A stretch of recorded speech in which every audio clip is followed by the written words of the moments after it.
আসসালামু আলাইকুম। সহজ এবং মজাদার একটা ইলিশ মাছ ভাজা রেসিপি নিয়ে চলে এলাম। আই হোপ আপনারা আজকের রেসিপিটি এনজয় করবেন। একটু বড় সাইজের ইলিশ নিয়েছি, সাথে ডিমও আছে। এখানে 1 চা চামচ পরিমাণ হলুদের গুঁড়া, আধা চা চামচ মরিচের গুঁড়া আর স্বাদ মতো লবণ দিয়ে মাছটাকে এপিট ওপিট ভালো করে মেখে নিচ্ছি।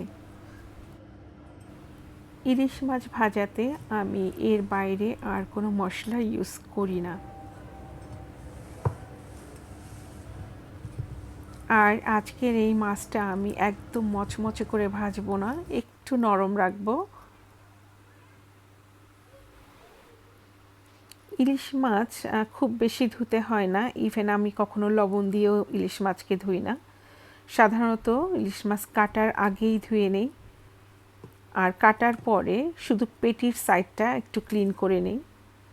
আমি এখন 20 মিনিটের জন্য রেস্টে রাখছি, তাহলে মশলাটা মাছের সাথে খুব ভালো করে সেট হবে।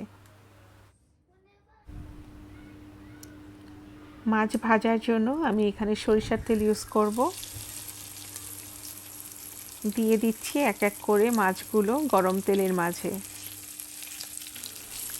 চুলার আঁচটা মিডিয়াম আঁচে আছে।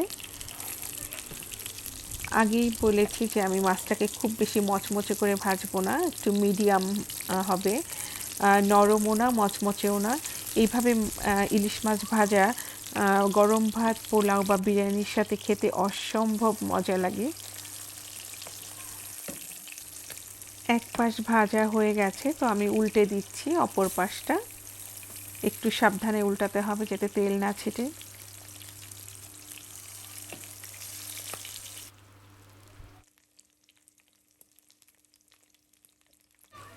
এপিট ওপিট ভাজতে আমার টোটাল 5 মিনিট সময় লেগেছে। আমি এখন মাছটাকে তুলে নিচ্ছি। দেখতেই পাচ্ছেন যে এটা খুব সুন্দর করে ভাজা হয়ে গেছে। এখন আমি একই তেলের মাঝে পেঁয়াজটাও ভেজে নিব।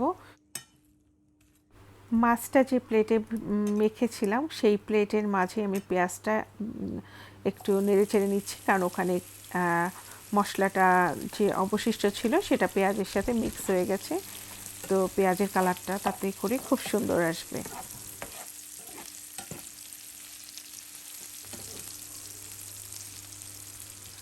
পেঁয়াজটাকে আমি খুব মচমচে করে ভাজবো না, আগেই বলেছি।